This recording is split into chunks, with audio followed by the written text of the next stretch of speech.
tumatanggap kami sa inyo ng pera, ligtas na kayo. Pinagtsatsagaan lang namin kayo. Hawakan yan! Ano gagawin niyo sa akin, ha? Tatatakan ka namin para magkanda ka. Hindi ko na pwedeng palampasin ang pagkakataong ito. Pero bibigyan ko pa rin kayo ng isang pagkakataon. Pero kikilos na rin ako para masigurado kung may ligpit ko na sila. Ano naman ang papel namin sa plano mong yan? Ganito. Si Nanay, ate! Si Nanay, tara, sundan natin siya! Halika na, ate! Sige na, tara. Isang...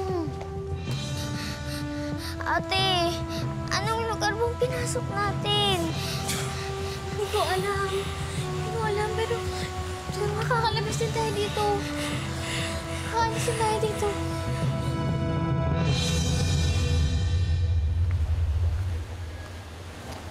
Asan na ba kasi si Dad? Nasaan na kaya si Joanna? Joanna na lang. Lola! Lola! Oo. Hindi niyo ba nakita yung mga bata? Sino mga bata? At anong ginagawa mo dito? Sinama ko nga sila para naman makita si Marcela. At now, they're missing. Lola? Kinupkup niyo yung mga batang higit na yon? Lola, kaya naman po pala gusto niyo mag-isa lang kayo sa kwarto, eh. Hayaan mo na. Nandyan na sila, Lola. Magkikita na silang Joanna. Oo nga. Tsaka sana kasama niya si Norbert tsaka si Artie. Dapat talaga sumama kala Artie. Sabi mo? Wala. Sabi ko, tignan mo to si Mami. Nawawala na nga yung mga batang nagkiklaim na anak niya. Pero tignan mo, dead ma pa rin siya. Poor kids. Ano naman, kung mahirap kami, minus point ka sa kuya ko. Salbahe ka, kamag-anak ka ba ng Tita Daisy nila?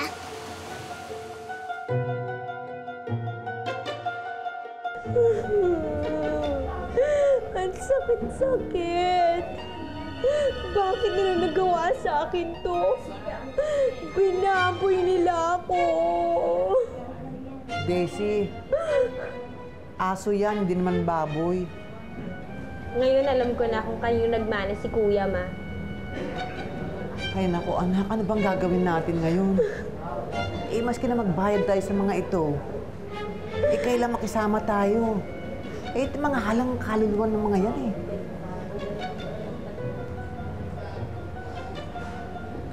Daisy, Banji, birthday ba ninyo? May padalang cake. Yung batang sosyal, yung madalas ang dumadala sa inyo? Ay, anak ko yun! Ako, bait-bait talaga ng anak ko, no, Ma? Alam na alam niya pag kailangan natin ng masarap na pagkain. Aray, excuse me. Teka. Di ba sinabi ko sa'yo makikisama ka? Kaya amin na to. Ha? Kay akin yan, eh. Hindi, amin na to.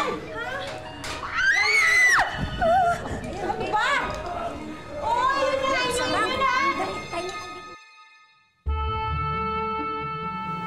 Pwede bang magtanong? May nakita ba kayong mga bata? Isang 10 years old na lalaki, tsaka isang 7 years old. Babae naman yun. Yung isa naman medyo dalaga na. Naku, para ka naman naghahanap ng isda sa dagat. Siyempre, park ito. Maraming kids. Ano bang suot? Anong itsura? Tinanong na ni Bantata yung ibang mga hayop dito. Pero walang makapagturo kung nasan ba talaga yung mga bata. Nag-aalala na talaga ako. Nakakausap ng dog na yun yung mga animals dito? Oh my gosh. Weird na nga yung amo, pati iba naman yung mga alaga ninyo weird pa rin. Weirdos. Oh. Ano? Hindi namin sila talaga makita. Paano ba to? Ma, this is all your fault. Kung di dahil sa'yo, hindi sila sa makapunta dito. Ba't iisipin ko bang mawawala sila ng ganyan? Noon po, may kamag-anak sila Emily na palaging nagtatangka ng masama sa kanila. Pero nakakulong na sila ngayon, kaya imposibleng silang may kagagawan nito. Diyos ko, Simon, please do something. Please. Okay. I-report natin ito sa mga park officials. Pero huwag kami masyadong umasa. Alam mo naman dito, maraming wild animals. Marcela! Ma! Marcela! Saan na natin? Marcela! Kasi dali na po, Lola.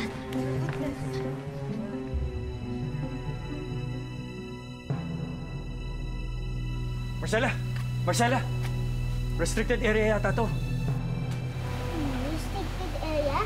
Pero kung may maganda animal na pwede makita dito ah. Uy! Len.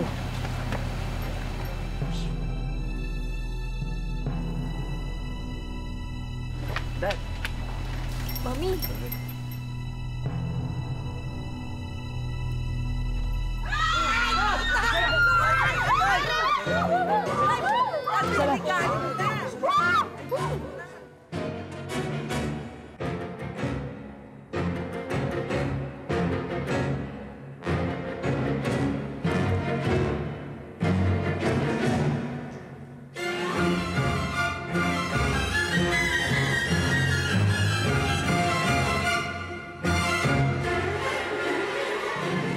Tito Simon, Calvin, parang awan niyo nagawa natin ang paraan. Paano naman kasi sila mapupunta doon? Ang lilikot siguro. Nasisiraan ka ba ng ulo? Hindi nila ilalagay sarili nila sa pahamak. Tatay, hindi mo kayang labanan yung tigre. Kaya Bernard, huminahon ka. Huminahon? Posibleng lapain ng tigre mga anak ko.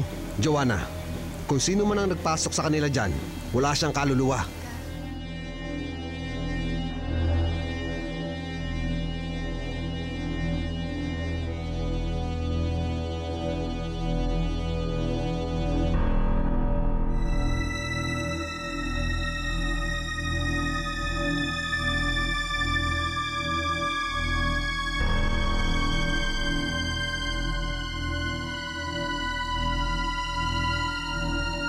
Pakiusap muna sa lahat. Umalis muna at hayaang gampanan ang aming trabaho. Kuya, tulungan mo kami. Kuya.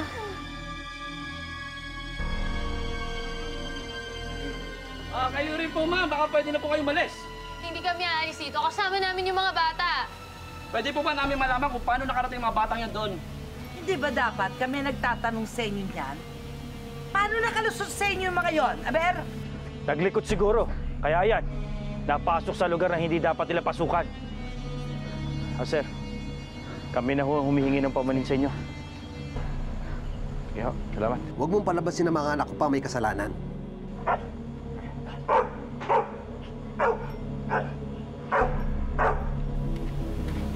Iyo, wag ka na magtangka. Oo. Ng delikado.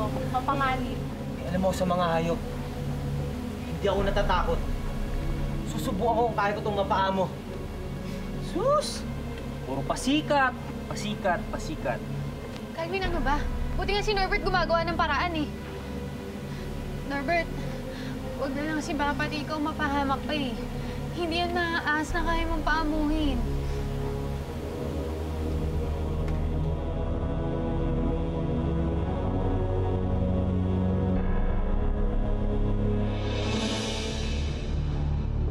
Ate, lumalayo na yung tigre. Lumalayo na siya. Pero, ligtas mo si Mantatay? Alam kong hindi ka masamang hayop. Ako na nakikiusap sa'yo. Huwag mong saktan ang mga anak ko. Huwag mo silang kakainin. Sino naman ang nakaisip nun? Sinubukan ko nga maging vegetarian, no? Hindi ko nga sila sinasaktan eh. Nagulat na lang ako, nasa teritoryo ko sila. Palabasin mo na nga, nang makatulog ako uli.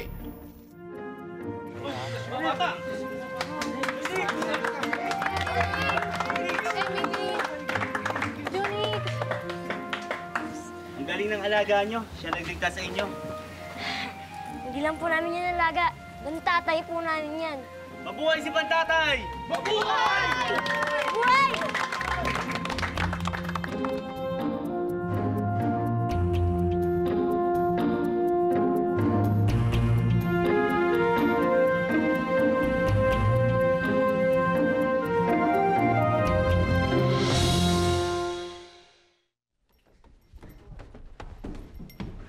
Ibang klase ka talaga, Bantatay.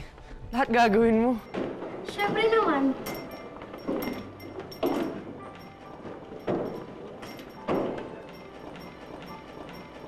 Hindi kaya gawin mo simula yun yung ginawa ni Mantatay, no? Talaga? Sana lang nakita ng nanay niya yun. Sana magbalik na yung pag-iisip niya. Alam niyo, nararamdaman ko, darating din ang panahon na babalik din sa dati nanay niyo. At makikilala din niya kayo.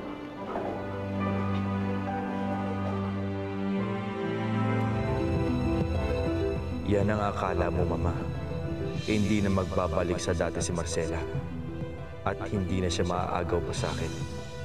Gagawa't gagawa ako ng paraan para mawala ang mga batang yan. Lalo na ang asong yan.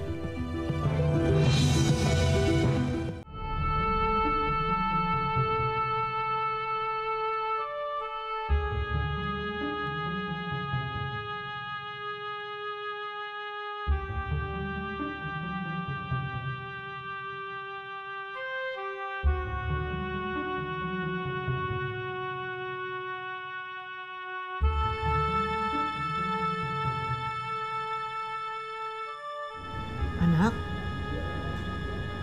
balak ba tayong lasunin ni Princess?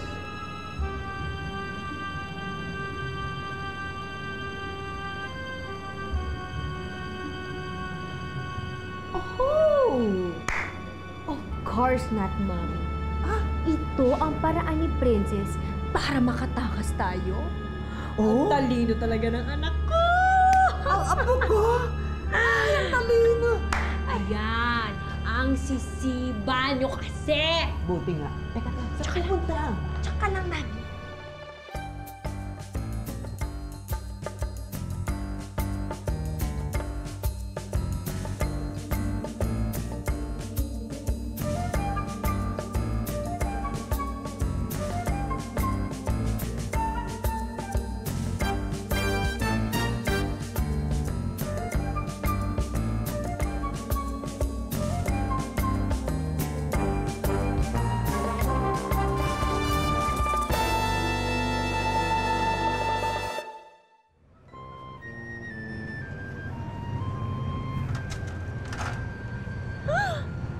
Oh my gosh, Mommy! I can't believe it!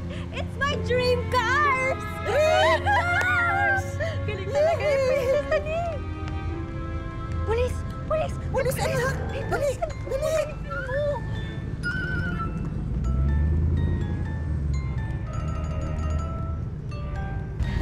Teka muna. Ang kuya mo, ang asawa mo. Siguro naman dadaanan natin sila, no? Oo, tama. Daanan na lang natin sila, Mami. Ay, salamat! Naku, saya-saya ko. Ay! Ano yan? Uy! You, ma'am. Yeah. Daisy. Aba, nauna pa kayo sa amin? At nakapag-shopping pa ang mga mokong? Yeah! Aray! Apo! Pwede po ba? Mamaya na yung chika. O sige, mamaya na. Goodbye, kulungan! Hello, world!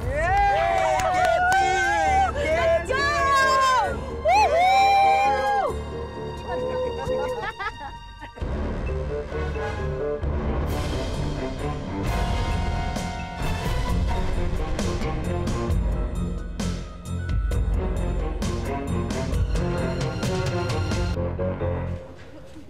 Tignan mo to. Marcela, makakabuti sa ito. Pero sana, tatandaan mo kung sinong nag-aalaga sa'yo. Sino ang lagi mong kasama. Ako. Ako ang asawa mo, Marcela. Si Calvin at Ann ang mga anak mo. Kami ang pamilya mo. Kami lang nagmamahal sa'yo, Marcela.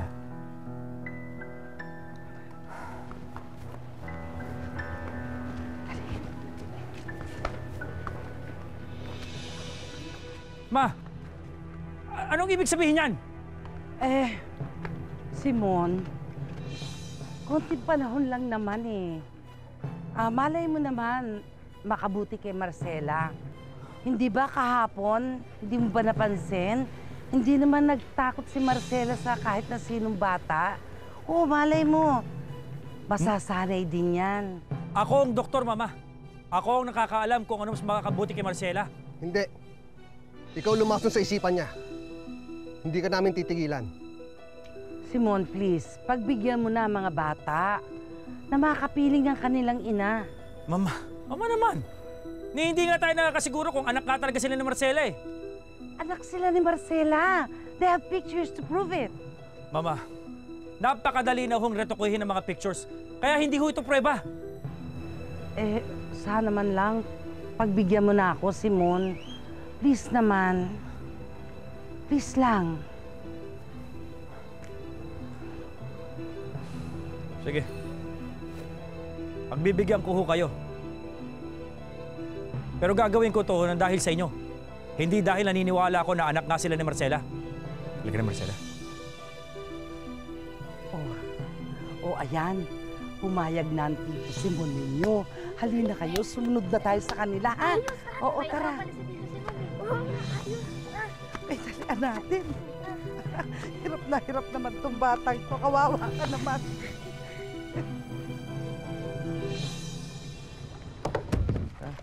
Gagas ko.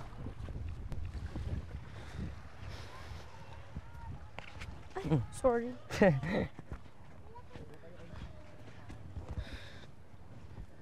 Dad.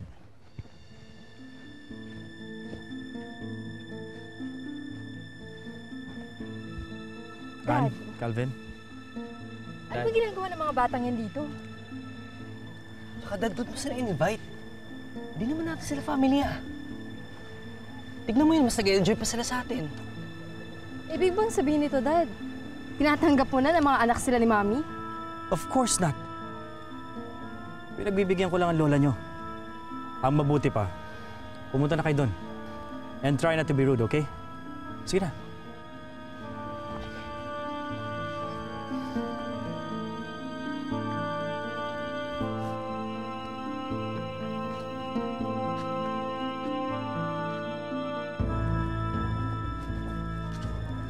Buhay pa rin sila? At kung nandito kayo, para kunin ang kalahati ng bayad nyo, nagsasayang lang kayo ng oras. Anong gusto mong gawin namin?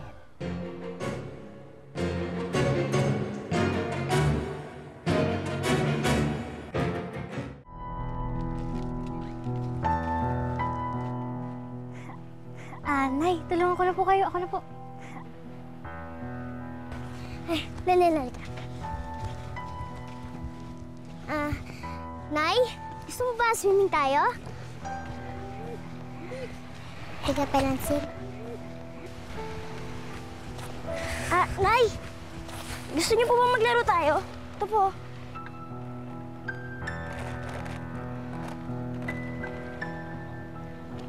Parang hindi kayo gusto ni nanay niyo, no?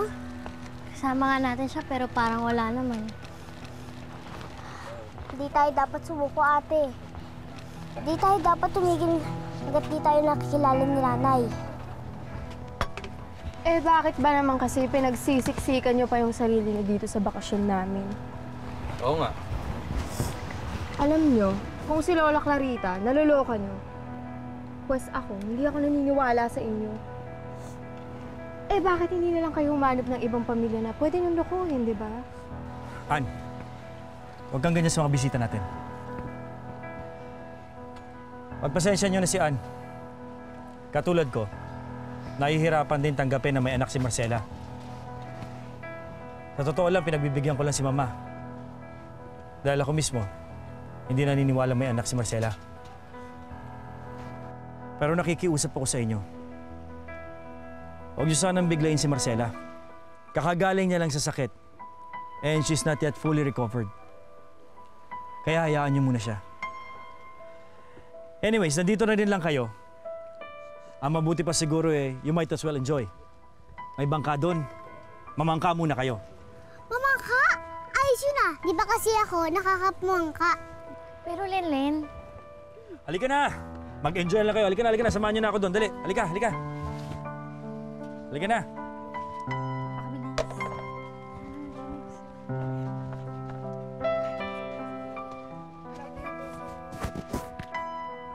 Gusto mo kuya? Doon si Juan please. Bumalik na lang tayo. Ayun yung bangka, ha? Yan lang gamitin nyo. Yes. Sige. Tara na. Ano sinabi ni Simon sa mga anak ko?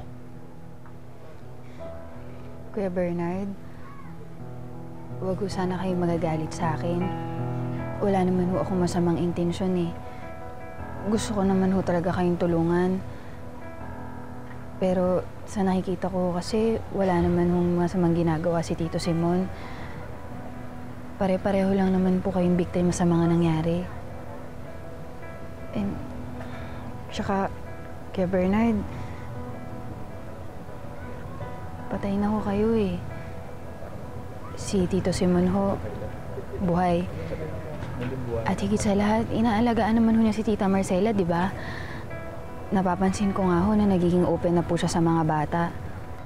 Anong pinupunta mo, Joanna? Mas pinaniniwalaan mo yung Simon na yun? Hindi naman sa ganun, Kuya Bernard. Alam ko kung mahirap. Pero kung ano man ho yung dahilan kung bakit nawala noon si Tita Marcela at kung bakit siya nagkakaganito ngayon, siguro hindi na ho mahalaga yun. Ang importante ho ngayon, meron nagmamahal at patuloy na nag-aalaga sa kanya. Posible rin po mangyari yun sa mga anak ninyo. Kagaya nung sinabi ko kanina, Kuya.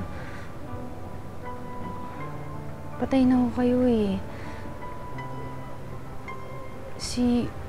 Si Tito Simon, andyan ho siya. Nandyan siya palagi para kay Tita Marcela. Wala naman sigurong masama kung tatanggapin niyo na si Tito Simon na ang asawa niya ngayon.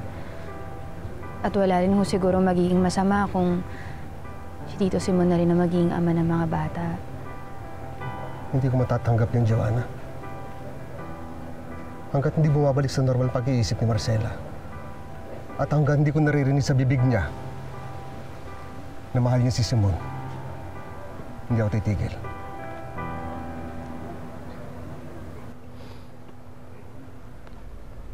Saan pupunta yung mga bata?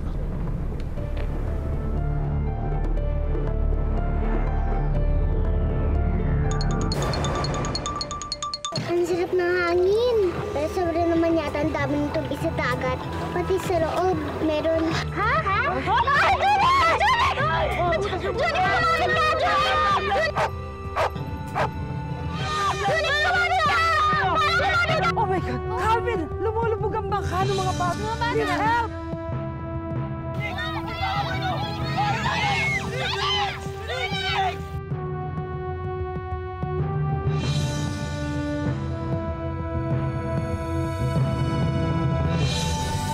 Di ko man lamang nalaman